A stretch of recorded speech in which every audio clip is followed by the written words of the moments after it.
السلام علیکم ورحمۃ اللہ وبرکاتہ۔ دوستو ہم لے کر چکے قاری حنیف کا ایک اور بیان جس کو عنوان ہے یتیم بچے کا واقعہ۔ دوستو یہ بیان اچھا لگے تو اس کو لائک کریں، چینل کو سبسکرائب۔ 26ویں سپارے کی پہلی سورت کی چند آیات ہیں۔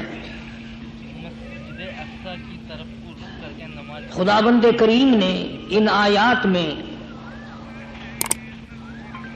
ایک گروہ کی، ایک طبقے کی، ایک جماعت کی، ایک نوع کے لوگوں کی تعریف فرمائی۔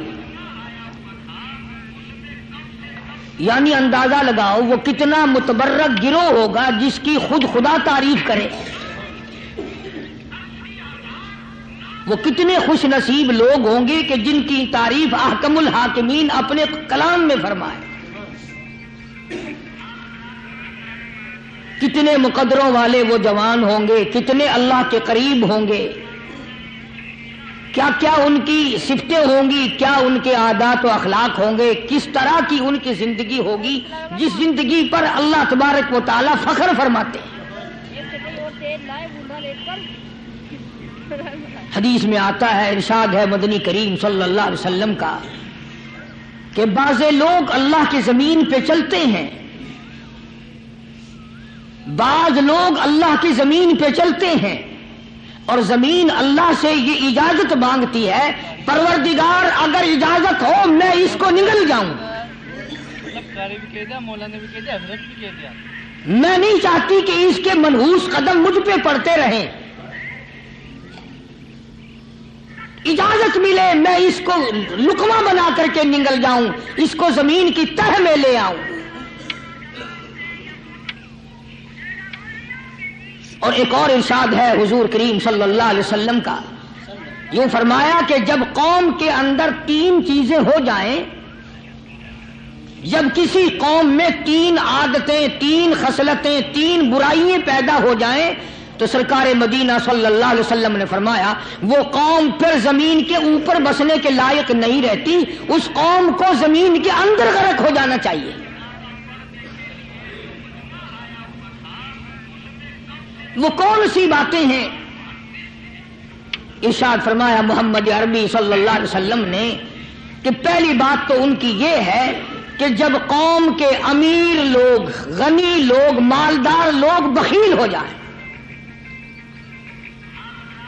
اللہ تعالیٰ نے جو ان کو سرمایہ دیا ہے، رب العالمین نے جو ان کو پیسہ اور دولت دی ہے، اس میں کسی غریب کا وہ حصہ ہی نہ رکھے۔ چنانچہ آج آپ دیکھ لیں فالتو لاکھوں روپیہ لگ جائے گا، لیکن کسی بیوہ کے گھر ایک سیر آٹا دینا، کسی یتیم کے سر پہ ہاتھ پھیرتا ہوا امیر آدمی شرماتا ہے کبھی میرے ہاتھ کی ہتھیلی نہ گھس جائے۔ حالانکہ ارشاد فرمایا مدنی کریم صلی اللہ تعالی علیہ وسلم نے بعد وقت ایسا قبولیت کا ہوتا ہے جو آدمی یتیم کے سر پہ ہاتھ پھیر دے محبت کے ساتھ، یہ بچہ یتیم ہے، اس کا لاڈ اجڑ گیا، اس کا مان اجڑ گیا، اس کا ابا رخصت ہو گیا، اس کو گود میں بٹھا کر پوچھنے والا چلا گیا بیٹا تو کیا چیز کھاوے گا؟ حضور کریم صلی اللہ تعالی علیہ وسلم نے فرمایا جب یتیم کے سر پہ آدمی محبت کے ساتھ، شفقت کے ساتھ ہاتھ پھیرتا ہے، اللہ پاک یوں فرماتے ہیں مجھے اپنی کبریائی کی قسم جتنے بال اس کے ہاتھ کے نیچے آ جاتے ہیں اتنی نیکیاں ہاتھ پھیرنے والے کے نام اعمال میں لکھ دی جاتی ہے۔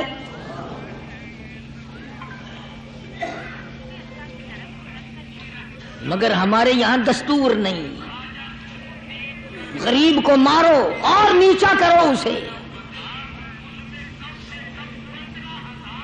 جناب مدنی کریم صلی اللہ تعالی علیہ وسلم تشریف لے جا رہے ہیں، راستے میں کچھ بچوں کو کھیلتے ہوئے آپ نے دیکھ لیا، بڑے خوشی سے چھلانگے لگا رہے ہیں، بچے کھیل رہے ہیں، ایک بچہ دیوار کے ساتھ بالکل مونچھا غمزدہ پریشان کھڑا ہے۔ حضور کریم صلی اللہ تعالی علیہ وسلم کی نگاہ مبارک اس بچے پہ پڑ گئی، آپ نے قریب تشریف لا کر اس سے پوچھا او بچے، سارے بچے کھیل رہے ہیں تو کیوں نہیں کھیلتا؟ کہنے لگا میرا کھلانے والا دنیا سے چلا گیا۔ کیسے کھیلوں، ابا نہیں، اماں نہیں، ہر وقت پریشان رہتا ہوں، لوگوں کے دروازوں پہ چوکھٹوں پہ دھکے کھاتا ہوں۔ آپ مدنی کریم صلی اللہ تعالی علیہ وسلم نے رحمت والے ہاتھ سے اس یتیم کی انگلی پکڑی اور اپنی ساتھ پیار کرتے ہوئے تشریف لے آئے۔ فرمایا جناب عائشہ صدیقہ رضی اللہ تعالی عنہا سے، اللہ والی آج اللہ پاک نے تجھے بڑی غنیمت بخشی ہے، بڑی دولت دی ہے، عید کا دن ہے، میں عید کی نماز کے لیے جا رہا تھا، بچے سارے خوشیاں منا رہے تھے، یہ بچہ دیکھا میں نے بڑا غم زدہ کھڑا تھا، بڑا پریشان کھڑا تھا، اب میں نے اس سے پوچھا آج عید کا دن ہے تو خوشی کیوں نہیں مناتا؟ بچہ نے جواب دیا میری خوشی منانے والے دونوں ہی چلے گئے۔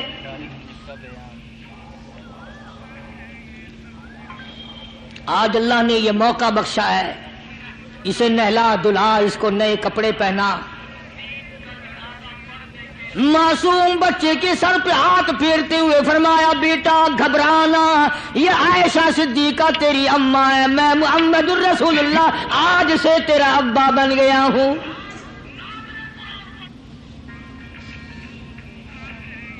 نہلایا دھلایا، کھلایا پلایا، ہنسایا، اسے بلایا، ساتھ لے کر جب حضور کریم صلی اللہ تعالی علیہ وسلم ان بچوں کے پاس سے پھر گزرے جو پہلے کھیل رہے تھے، اس زمانے کے تو بچے بھی سمجھدار تھے، آج تو چٹی داڑھی والوں کو سمجھ نہیں ہے۔ قبر بالکل کنارے، قبر کے کنارے پہ کھڑے ہیں پھر بھی سمجھ نہیں۔ کسی کو حسد نے مارا، کسی کو تکبر نے مارا، کسی کو دولت کی بیماری نے مارا، اسی کو مجذوب کہتا ہے، نفس اور شیطان خنجر در بغل۔ کوئی آدمی اپنے بارے میں اطمینان نہ کرے کہ میرا معاملہ ٹھیک ہو گیا، نہ جانے آخری وقت میں کیا بن جائے گی۔ ایک اللہ والے کا انتقال ہونے لگا، آخری وقت ہے، خاندان اس اللہ والے کا چاروں طرف بیٹھا ہوا ہے، مریدین بیٹھے ہوئے ہیں، اللہ والے کے چاروں طرف حلقہ بیٹھا ہوا، آخری وقت ہے۔ عربی زبان میں جس کا ترجمہ یہ ہے، اس کی زبان سے ایک بات نکلتی ہے، ابھی نہیں، ابھی نہیں، ابھی نہیں، ابھی نہیں، ابھی نہیں۔ مرنے کے بعد کسی نے خواب میں دیکھا تو پوچھا حضرت جی دنیا درود شریف پڑھتی ہے، مرتے وقت کلمہ پڑھتے ہیں، اللہ اللہ کرتے ہیں، یہ آپ ابھی نہیں ابھی نہیں کیا فرما رہے تھے؟ تو یوں فرمایا تمہیں کیا معلوم ہے، شیطان میرے سامنے کھڑا تھا اور کہتا تھا میں نے دنیا کو پھنسایا، دنیا کو ورغلایا، دنیا کو بہکایا، تو میرے پھندے سے پھنس گیا، تیرے علم نے، تیری نیکی نے بچا لیا۔ تو میں کہتا تھا ظالم ابھی تو سانس آ رہی ہے، نہ جانے کیا بنے گی، ابھی نہیں، ابھی نہیں، ابھی نہیں۔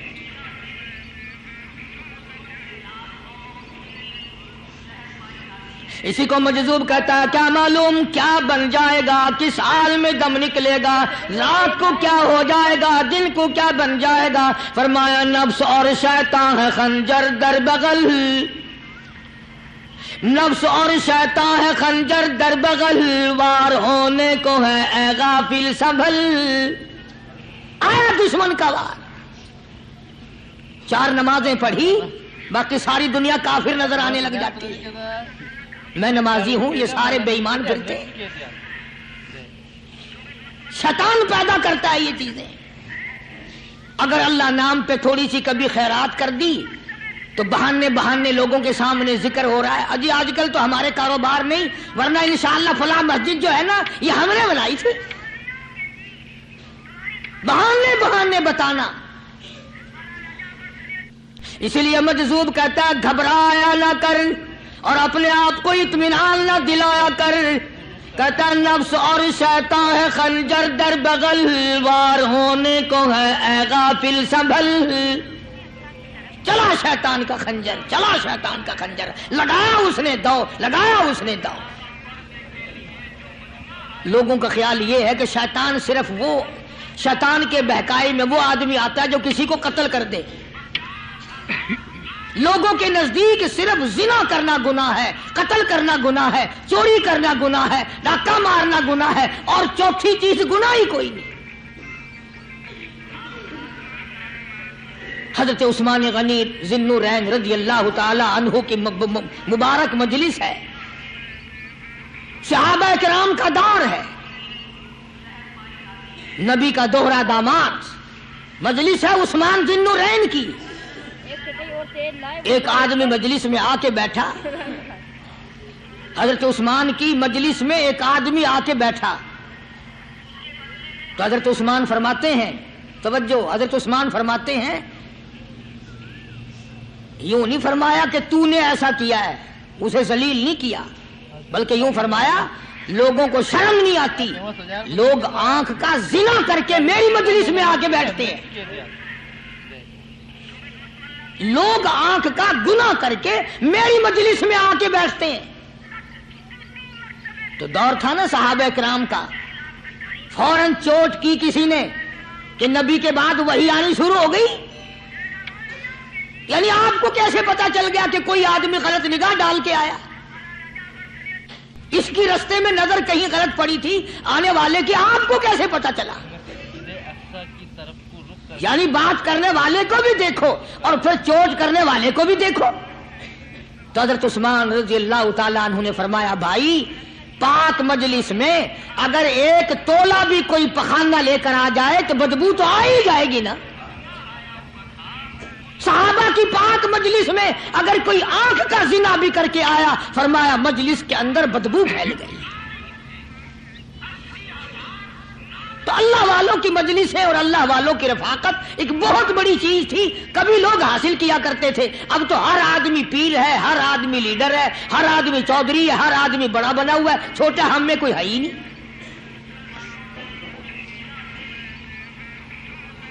اور ان ولیوں کی بھی الگ الگ بیچاروں کی رمزیں ہوتی ہیں۔ علماء کرام نے لکھا ہے، حضرت خواجہ باقی باللہ رحمت اللہ علیہ دلی میں مزار ہے، بہت بڑے بزرگ گزرے ہیں۔ دیکھو میں ذکر خیر کر رہا ہوں نا، کئی لوگ تمہیں نکلتے ہوئے ٹانگے والے، گھوڑے والے، رکشے والے کہتے ہیں قاری علی ولیوں کو نہیں مانتا۔ میں یہ ذکر خیر ولیوں ہی کا تو کر رہا ہوں۔ بات صرف اتنی ہے، تمہیں اچھی لگے یہ بری لگے، میں ننگوں کو نہیں مانتا۔ میرے نزدیک ولی وہ ہے جس کی رگ رس سے، نس نس سے، خون کے قطرے قطرے سے، ہر ادا سے، ہر سنت سے، ہر طریقے سے محمد عربی صلی اللہ علیہ وسلم کی سنت زندہ ہوتا ہو۔ میں اس کو ولی نہیں مانتا جو کپڑوں سے ننگا پھرتا ہو۔ خواجہ باقی باللہ رحمت اللہ علیہ کو بھٹیارے نے دیکھا، ایک تباہی تندور والا، حضرت خواجہ صاحب کو دیکھا کہ جامع مسجد دلی کے پیڑیوں پہ، سیڑھی پہ کبھی چڑھتے ہیں کبھی اترتے ہیں، کبھی چڑھتے ہیں کبھی اترتے ہیں، پریشانی کا عالم۔ تو تباہی تو ضرور تھا، بٹیارہ تو تھا، مگر تھا تو دلی کا۔ وہ سمجھ گیا کہ حضرت کو کوئی پریشانی ہے، پہنچا اور جا کے کہنے لگا، حضرت کیا بات ہے، آج رات کافی گزر گئی ہے، آرام فرماؤ، کبھی چڑھتے ہو کبھی اترتے ہو، پریشانی کیا پریشانی ہے؟ فرمایا 4 مہمان ہیں، کھانا کھلانا ہے، میرے پلے کچھ نہیں۔ اندازہ لگاؤ، ابھی ابھی ولی یہ کہہ رہا کہ میرے پلے دھیلا دمڑی کچھ نہیں، 4 مہمان ہیں، شرمندہ ہوں ان کو کھانا کھلانے کے لیے۔ تو وہ کہنے لگا، حضرت یہ کون سی فکر کی بات ہے، میں بھی لاتا ہوں۔ وہ کھانا لایا اور حضرت کے مہمانوں کو کھانا کھلایا، کھانا کھا لیا، فارغ ہو گئے۔ دیکھو ولی کی بات، ابھی تو کہتا تھا کہ روٹی نہیں ہے، اور ابھی ابھی وہی ولی کہتا ہے بٹیارے کا ہاتھ پکڑ کے مانگ کیا مانگتا ہے، مانگ کیا مانگتا ہے۔ اب تیرے جیسا اگر وہاں ہوتا تو کہتا کہ جی کوئی گورنری شرمنری دلاؤ، اسمبلی کی ممبری دلاؤ، تھوڑے علاقے کا ڈھیر سیاح ہویا تو آخیا کہ جی میں کو بئی پر نہ دیو، پہلی پرانی تھی گئی ہے، ہوں میں کو کوئی نوی لاوی چا پر نہ ہو۔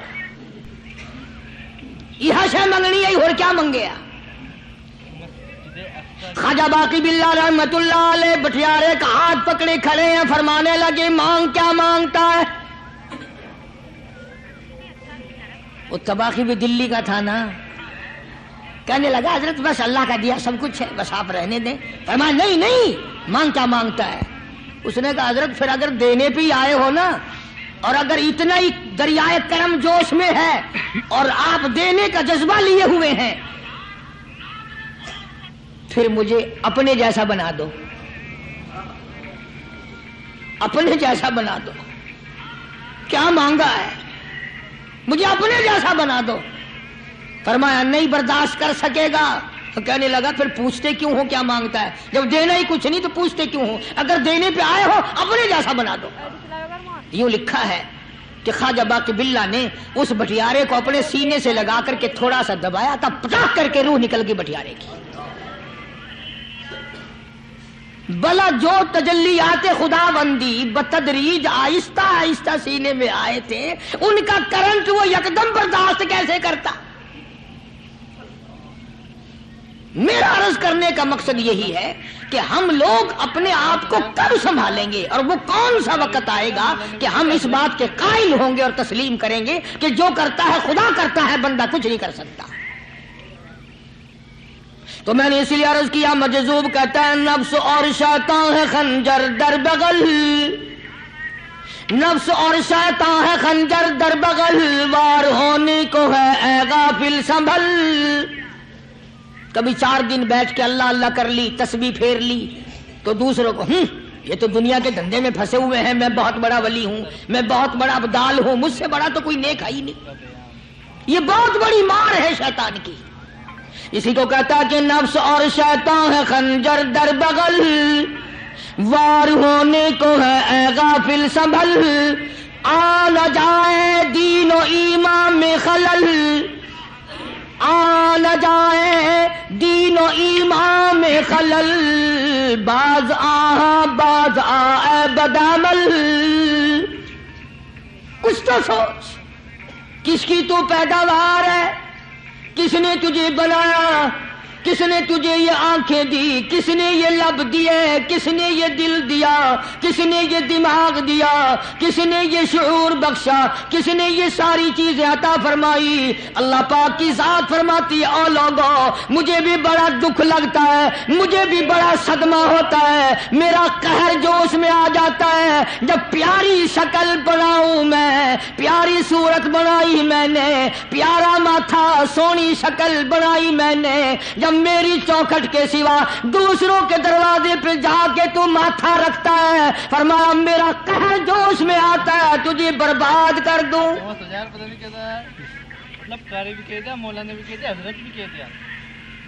سب کچھ میں نے دیا، سب کچھ میں نے بخشا، اور پھر بھی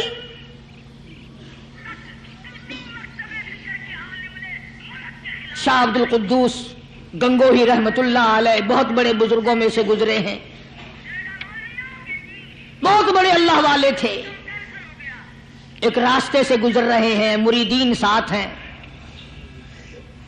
حلقہ ساتھ ہے، راستے میں ایک گندگی کا ڈھیر پڑا ہوا تھا، بدبو آ رہی تھی۔ تو شاہ عبد القدوس نے اپنے حلقے اثر کے لوگوں سے اور مریدوں سے کہا ٹھہر جاؤ۔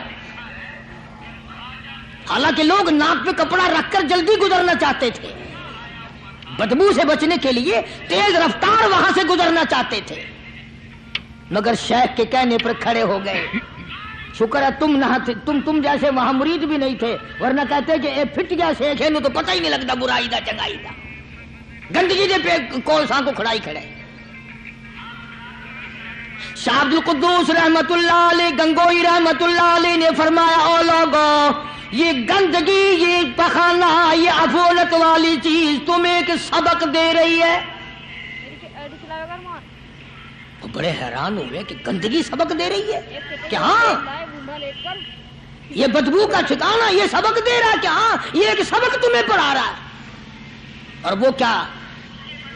شیخ فرمانے لگے یہ گندگی تم سے کہتی ہے او لوگو، کل سے پہلے پہلے میں مٹھائی کی صورت میں حلوائی کی تھال میں رکھا ہوا تھا، جو دیکھتا تھا اس کے منہ میں پانی آ جاتا تھا، حلوے کی صورت میں تھا، جلیبی کی صورت میں تھا، امرتی کی صورت میں تھا، اور اے گندگی کا ڈھیر لوگوں تم سے یہ کہتا ہے کل میں فروٹ والے کی ٹوکری میں رکھا ہوا تھا، اناج کی شکل میں تھا، غلے کی شکل میں تھا، پھل کی شکل میں تھا، فروٹ کی شکل میں تھا، مٹھائی کی صورت میں تھا، جو مجھے دیکھتا تھا اس کو میں پیارا لگتا تھا، میری چاہت معلوم ہوتی تھی، میری ضرورت معلوم ہوتی تھی، جو دیکھتا تھا منہ میں پانی آ جاتا تھا۔ او انسان، ایک رات تیرے پیٹ میں جانے کا اتفاق ہوا، او انسان آ دیکھ لے میرا کیا حال بن گیا۔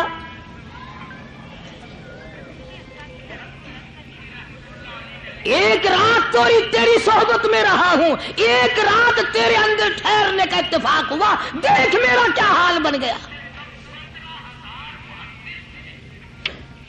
ہر شخص مجھ سے نفرت کرتا ہے، مجھ سے بدبو کی وجہ سے نفرت کرتا ہے، ناک پہ کپڑا رکھتا ہے، میرا کیا حال بن گیا۔ اور بندے، تجھے 40 50 60 سال گزر گئے، تو نے اپنے اندر خوشبو پیدا کرنے کی کوشش نہ کی، تیرا کیا حال بنے گا۔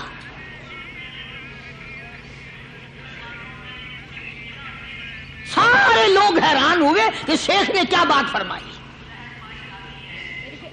حضرت شبلی رحمت اللہ علیہ بہت بڑے بزرگان دین میں سے گزرے ہیں، اپنے ساتھیوں مریدوں کے ساتھ چل رہے ہیں، چلتے چلتے کہ جیل خانے کے آگے سے گزرے، وہاں کسی ڈاکو کی لاش لٹکی ہوئی تھی، ایسی لاش کے جس کے دونوں پیر نہیں، دونوں ہاتھ نہیں، گردن نہیں، ایسی لاش لٹکی ہوئی ہے، اس کے دونوں پیر بھی نہیں، دونوں ہاتھ بھی نہیں، سر بھی نہیں۔ تو حضرت شبلی رحمت اللہ علیہ نے جا کر اس لاش کو جس کے پیر ہاتھ نہ تھے، گردن نہ تھی، بوسا دیا، چوما اسے۔ تو سارے مرید کہنے لگے حضرت جی یہ کسی ولی کی لاش تو ہے نہیں، تو سراسر نظر آتی ہے کسی بدماش کی ہے، ہاتھ بھی کٹ گئے، پیر بھی کٹ گئے، گردن کٹا بیٹھا۔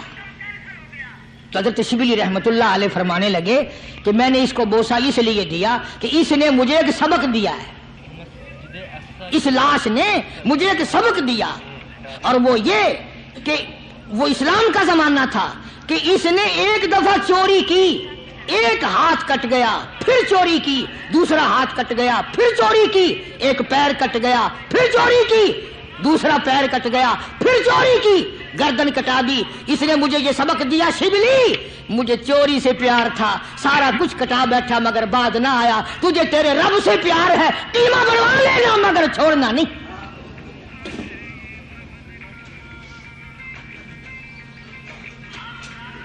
آج ہم اپنی زندگی کا محور آخر کبھی تو چیک کریں۔ نوجوانوں، پڑھنے والوں، سوچو تو صحیح کہ ہماری سمت کدھر کو ہے، ہمارا رخ کدھر کو ہے، سوچ ہماری کیا ہے اور رفتار ہماری کیا ہے، اور ہم جا کس طرف کو رہے ہیں۔ اسی کو مجذوب کہتا کہ قدم سوئے مرکد، نظر سوئے دنیا، قدم سوئے مرکد، نظر سوئے دنیا، کدھر جا رہے ہو کدھر دیکھتے ہو۔ روزانہ قدم بقدم قبر کے قریب ہو رہے ہیں، قبر کے نزدیک آ رہے ہیں، ایک ایک قدم ہمارا آگے سے آگے، آگے سے آگے بڑھ رہا ہے، اور نظر ہماری اوپر اوپر چلی جا رہی ہے، اس سے بڑا بن جاؤں، اس سے بڑا بن جاؤں، اس سے بڑا بن جاؤں۔ حضرت شیخ عطار فرید الدین رحمت اللہ علیہ بہت بڑے بزرگان دین میں سے گزرے ہیں، اسی بات کو نقشہ کرتے ہوئے فرماتے ہیں کہ مرد راہ راہ بوریا قالین بود، مرد راہ راہ بوریا قالین بود، زاں کے خستش عاقبت بالین بود۔ اللہ والے کے لیے یہ چٹائی، یہ کھجور کی چٹائی قالین ہے، غلیچہ ہے، صوفہ سٹا ہے، یہی تخت شہنشاہی ہے۔ کیوں؟ اس لیے کہ آخر کار سرانا جو ہے وہ کچی مٹی کا بننا ہے۔ اور شیخ نے بڑی عجیب بات کہی آگے چل کر، کہتا ہے کہ خرقہ پشمینہ را بردوش کن، خرقہ پشمینہ را بردوش کن، شربت ادنا مرادی نوش کن۔ پرانی گدڑی پرانا کپڑا جو ہے تو اس کو اپنے لیے غنیمت جان، نہ جانے نوا کپڑا آیا نہیں اور تیری زندگی کو فنا ہو جائے۔ یہی نظر تھی ان حضرات کی۔ جناب ابو بکر صدیق سب کہہ دو رضی اللہ تعالی عنہ، خلیفہ بلا فصل ہیں، امیر المؤمنین ہیں، مدنی کریم صلی اللہ تعالی وسلم کے جانشین ہیں، حضور کے سسر ہیں۔ آخری وقت ہے جناب ابو بکر صدیق رضی اللہ تعالی عنہ کا، بالکل آخری وقت ہے۔ چنانچہ حضرت عائشہ صدیقہ رضی اللہ تعالی عنہا کے ہاتھ میں صدیق اکبر نے ایک کپڑا دیکھا نیا، ایک نیا کپڑا دیکھا تو فرمایا بیٹی عائشہ یہ کیا ہے؟ فرمانے لگی ابا میں نے کفن کا کپڑا منگوا لیا، نہ معلوم کس وقت ضرورت پیش آ جائے گی، نہ جانے کس وقت کام آ جائے گا، یعنی آپ کا وقت ہمیں قریب معلوم ہوتا ہے۔ جناب ابو بکر صدیق رضی اللہ تعالیٰ عنہ نے فرمایا عائشہ ہرگز اجازت نہیں،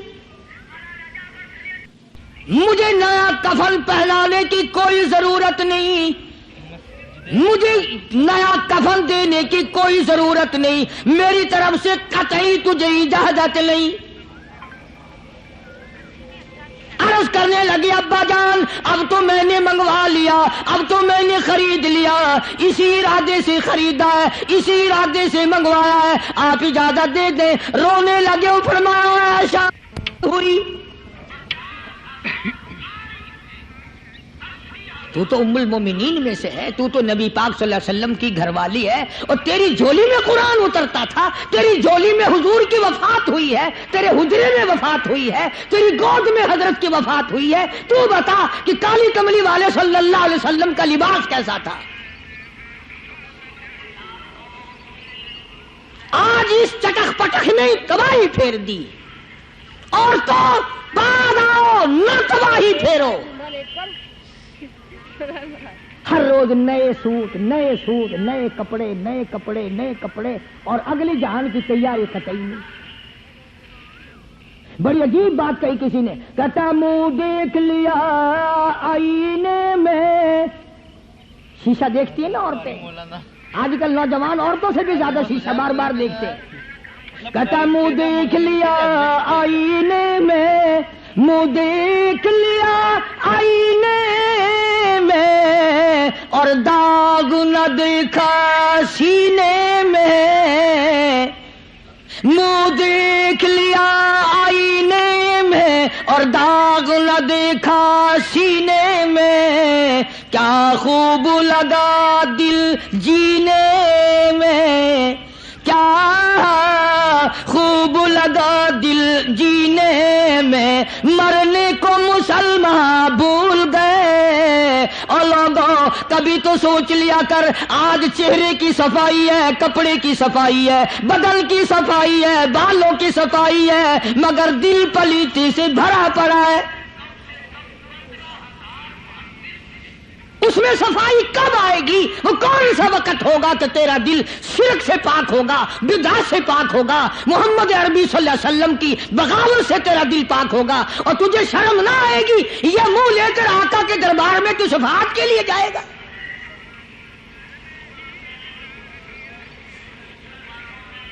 اللہ والوں نے ان معاملات میں بڑے بڑے دکھ اٹھائے ہیں، چاہے ان کو لوگوں نے گالیاں دی، ان کو مارا ہے، مگر پرواہ نہیں کرتے تھے۔ حضرت مولانا محمد قاسم صاحب نانوتوی رحمت اللہ تعالی علیہ بانی دارالعلوم دیوبند پڑھا رہے تھے حدیث پاک۔ سبحان اللہ، یہ ہمارے جتنے اللہ والے بزرگ، اللہ والے عالم گزرے ہیں، ساری عمر حدیث پاک پڑھائی، ان کی زبان مدنی کریم کا فرمان، سبحان اللہ، ساری رات سارا دن۔ کسی نے 50 برس، کسی نے 40 برس، کسی نے 60 برس، کسی نے 30 برس، رات دن قال قال رسول اللہ صلی اللہ علیہ وسلم، ہر وقت۔ تو مولانا نانوتوی کی کسی نے چغلی کری، انگریز گورنمنٹ تھی کہ اس نے تمہارے خلاف چھاونی بنائی ہے، یہ جو اس نے مدرسہ بنایا یہ تمہارے خلاف سازش ہے۔ مسلمان افسر تو یوں ہی دستخط کر دیتا ہے نا، اندھا ہو کے، کبھی نہیں فائل پڑے گا کہ اس میں ہے کیا، چاہے خود اس افسر کی پھانسی پہ دستخط کروا لو۔ انگریز پھر ہوشیار تھا، انہوں نے کہا اچھا ہم انکوائری کریں گے۔ حضرت مولانا حدیث پاک پڑھا رہے تھے، طالب علم پڑھ رہے تھے، انگریز افسر آیا اور 3-4 گھنٹے مولانا قاسم نانوتوی رحمۃ اللہ علیہ کے سامنے بیٹھا رہا اور بار بار چہرے کو دیکھتا رہا، جا کے رپورٹ دی کافر انگریز نے، کہنے لگا میں وہ چہرہ دیکھ کر آیا ہوں جو جھوٹ بولنے والا چہرہ نہیں، میں وہ چہرہ دیکھ کر آیا ہوں جو جھوٹ بولنے والا چہرہ اور منہ نہیں۔ دشمن اعتراف کرتا ہے، دشمن اقرار کرتا تھا۔ علامہ انور شاہ کشمیری رحمت اللہ علیہ سہارنپور کے اسٹیشن پہ، ریلوے اسٹیشن پہ ٹکٹ لینے کے لیے کھڑکی کے سامنے آئے اور ٹکٹ کلرک کو پیسے دیے، اس نے ٹکٹ دیا، حضرت کو ٹکٹ دے کر پچھلی طرف سے گیٹ ہوتا ہے، دوڑ کر آیا اور آ کے کہنے لگا مولانا، ہندو تھا وہ، مولانا میں نے آپ کو ریل گاڑی کا ٹکٹ دے دیا، آپ مجھے جنت کا ٹکٹ دیں، کلمہ پڑھاؤ، مجھے کلمہ پڑھاؤ۔ حضرت شاہ صاحب نے پوچھا کہ بھائی تجھے کیا چیز نظر آئی؟ کہنے لگا جی دیر نہ کرو، جب کھڑکی میں سے آپ کی شکل نظر آئی نا، جو خدا اتنے حسین اتنی بہترین صورت بنا سکتا ہے وہ خود کتنا حسین ہوگا۔ میں ان اللہ والوں کا غلام ہوں جن کی شکلیں دیکھ کر کافر مسلمان بنتے تھے، اور جن کو تم شاہ صاحب کرتے پھرتے ہو، کبھی نظر جما کے ذرا چہرہ تو دیکھا کرو۔ سبحان اللہ، کوئی چیز انشاءاللہ نظر نہیں آئے گی۔ تو میں عرض کر رہا تھا کہ اللہ والے کبھی بھی غلط راستہ کسی کو نہیں دکھایا کرتے، اور وہ اندر کی بیماریوں کا علاج کرتے ہیں، اندر کی بیماریوں کا۔ سرتاج الاولیاء حضرت مولانا احمد علی صاحب لاہوری سب قید رحمت اللہ علیہ، اللہ اللہ اتنے جلیل القدر ولی تھے۔ علماء نے یوں لکھا ہے کہ پوری امت میں سے 2 آدمیوں کی قبر سے جنت کی خوشبو آئی، پوری امت میں سے، ایک امام بخاری اور ایک مولانا احمد علی لاہوری رحمہ اللہ، قبر کی مٹی سے جنت کی خوشبو۔ تو کیوں نہیں ہم ان لوگوں کی تابع داری کرتے، اور کیوں نہیں ہم اپنے حلقے اثر میں ایسے بزرگوں کا طریقہ کار لاتے جو ہمیں سیدھا منزل مقصود تک لے جائے۔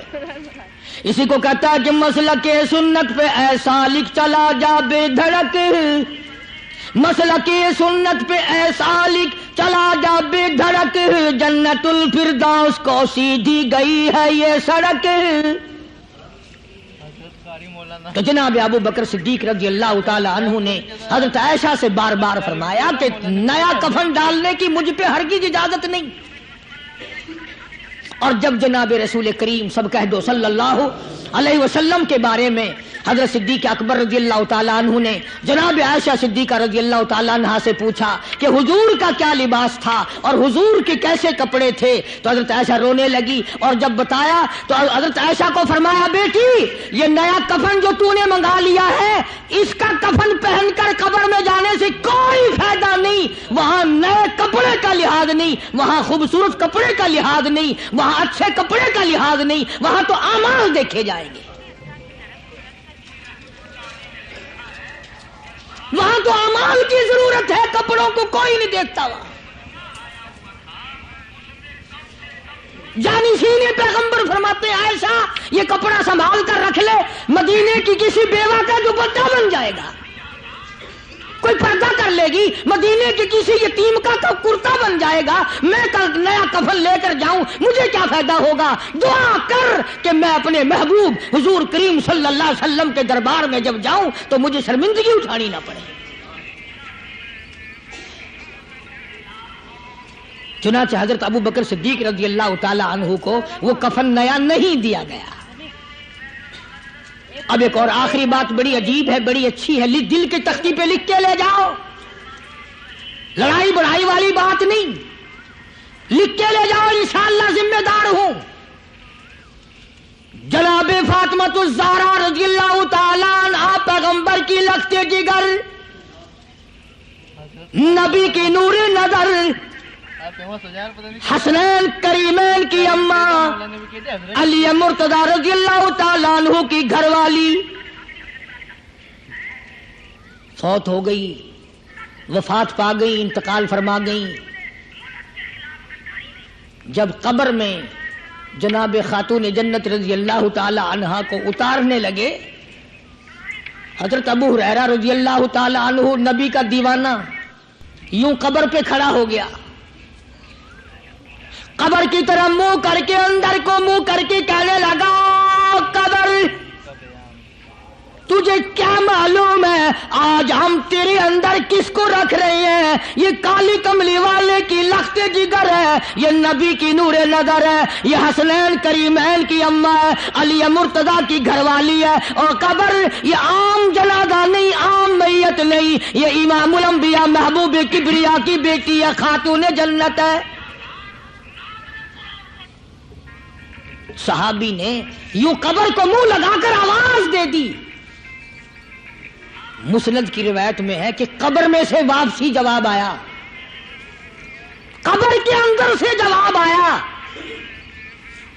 اور دیوانے اور پروانے، یہ قبر ہے تخت شہنشاہی نہیں، یہ قبر ہے ایوان صدر نہیں، یہ قبر ہے بڑی دنیا کا کوئی ٹھکانہ اور مقام نہیں، یہ وہ جگہ ہے جہاں یہ بتانے کی کوئی ضرورت نہیں بیٹی کس کی ہے، اماں کس کی ہے، گھر والی کس کی ہے، یہاں تو جھولی دیکھی جائے گی، اگر اعمال اچھے ہیں کوئی بھی ہو جنت ملے گی، اور اگر اعمال اچھے نہیں پھر چاہے نوح علیہ السلام کی بیوی کیوں نہ ہو، لوط علیہ السلام کی بیوی کیوں نہ ہو، کالی کملی والے کا سگا چچا کیوں نہ ہو، ابراہیم علیہ السلام کا ابا کیوں نہ ہو، آبادائی برباد کر کے رکھ دیے جائیں گے۔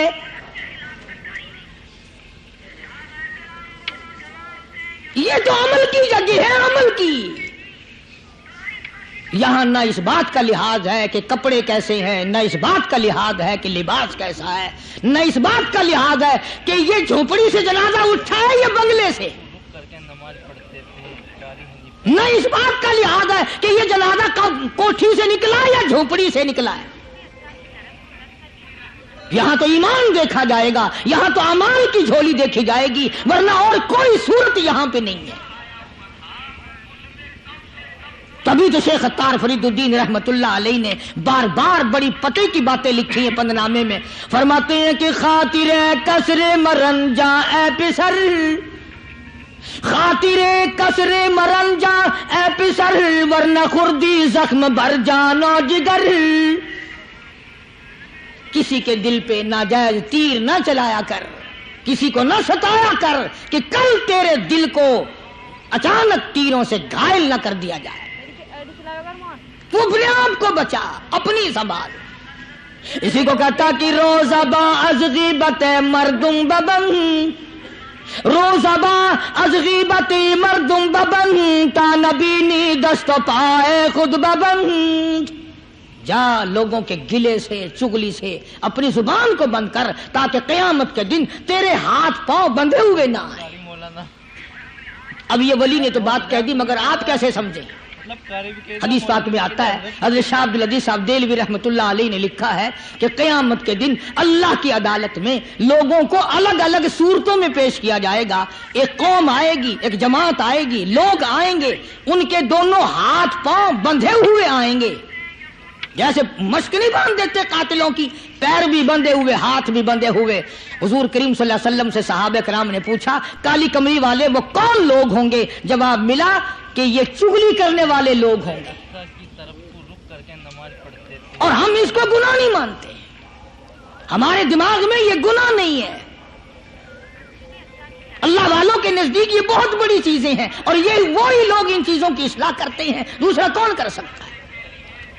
اسی لیے قرآن کریم نے فرمایا ان الذین قالوا ربنا اللہ، ان الذین قالوا، بے شک وہ لوگ جنہوں نے اپنی زبان سے یوں اقرار کر لیا، قالوا ربنا اللہ، بے شک جو لوگ اقرار کرتے ہیں، زبان سے کہتے ہیں ربنا اللہ،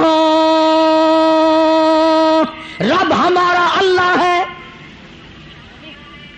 رزق دینے والا وہی، اولاد دینے والا وہی، نفع منافع دینے والا وہی، خسارہ دینے والا وہی، فقیر کو تخت شہنشاہی پہ بٹھا دینے والا وہی، اور بادشاہ کو اٹھا کر تخت سے نیچے پھینک دینے والا وہی، اور کوئی ہی نہیں۔ ثم استقاموا، پھر کچھ بھی بن جائے اس پر جمع رہے۔ اللہ اللہ اللہ، امام احمد بن حنبل رحمت اللہ علیہ، اتنا بڑا زبردست امام، متقی، پرہیزگار، اللہ والا، پوری دنیا ڈر کی ماری ایک طرف، اور ایک اکیلا امام احمد بن حنبل ایک طرف، ایک آدمی بھی ساتھ نہیں،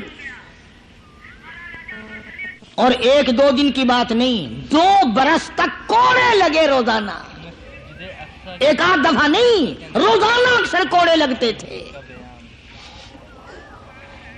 ایک دن خلق قرآن پر بات تھی، آپ لوگ یہ مسئلہ سمجھ نہیں سکتے، چھیڑنا ہی نہیں چاہیے۔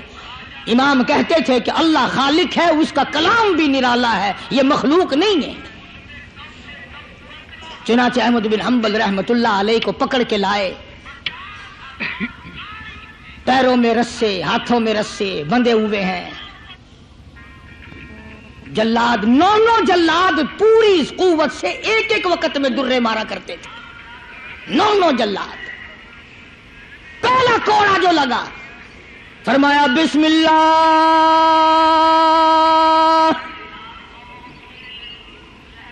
دوسرا کوڑا پڑا، فرمایا الحمدللہ، تیسرا کوڑا لگا، فرمایا الا ان کلام اللہ غیر مخلوق، خبردار اللہ کا کلام مخلوق نہیں۔ جس بات پہ کوڑا لگا تھا وہی اعلان پھر کیا۔ علماء نے لکھا ہے کہ ایک جلاد نے اتنا زور سے کوڑا مارا کہ جو سلوار یا پاجامہ پہن رکھا تھا، اندازہ لگا چمڑے کا کیا بنا ہوگا، کمر بند ٹوٹ گیا، زار بند ٹوٹ گیا کوڑے کی ضرب سے۔ اگر آپ کی توجہ ہے اور ان حضرات کو کچھ سمجھ سکتے ہو، علماء نے لکھا ہے کہ جب کمر بند ٹوٹا، زار بند ٹوٹا، احمد بن حنبل کے ہاتھ پیر بندھے ہوئے ہیں، یوں آسمان کی طرف نگاہ اٹھائی، الہی تیرے قرآن کی وجہ سے مار کھاؤں، تیری عزت کا واسطہ، تیرے قرآن کی آبرو ہے، یا اللہ ان لوگوں کے سامنے ننگا نہ کر۔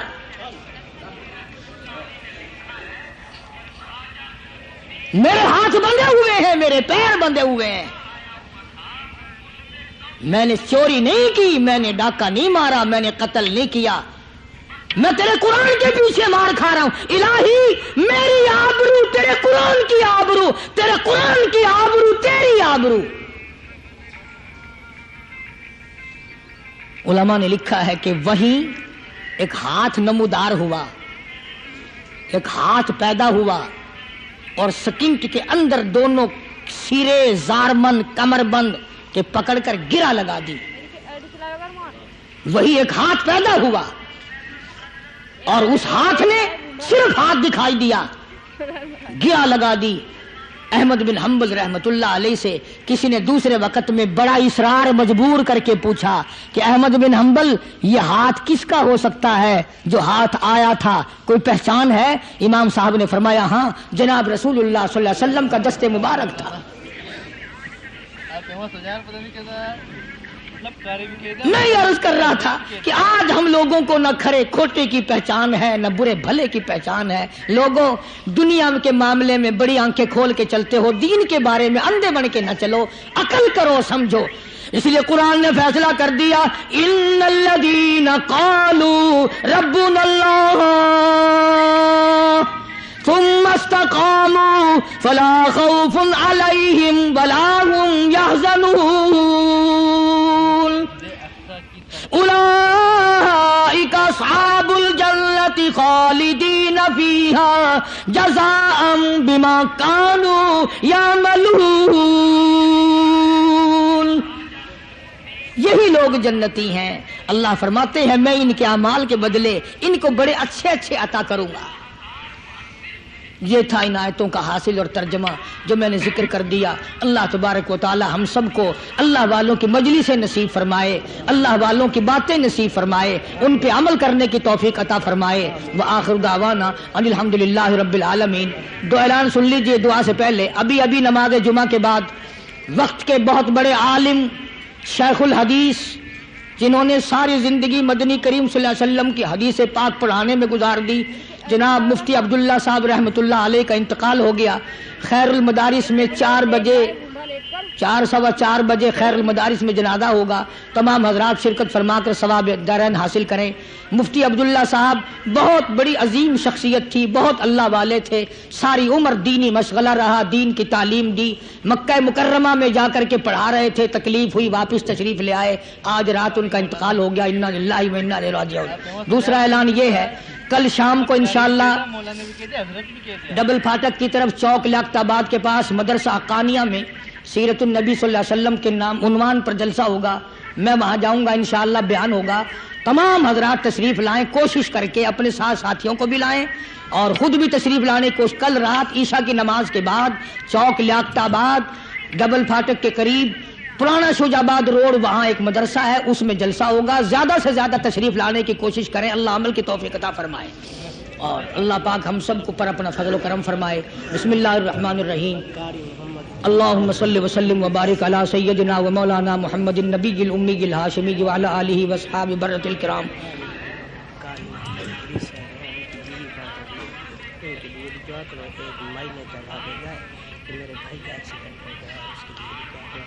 اللہ تبارک و تعالی جناب مفتی صاحب کو جوار رحمت میں جگہ عطا فرمائے، جنت الفردوس میں جگہ عطا فرما، ہمارے سارے بزرگوں کو جنت الفردوس میں جگہ عطا فرما، ہمارے اساتذہ استاد جنہوں نے ہمیں دین پڑھایا یا اللہ سب کے درجے بلند فرما، مشائخ کے درجوں کو بلند فرما، ہم سب کے والدین کی مغفرت فرما، سب کے عزیز و اقربا کی مغفرت فرما۔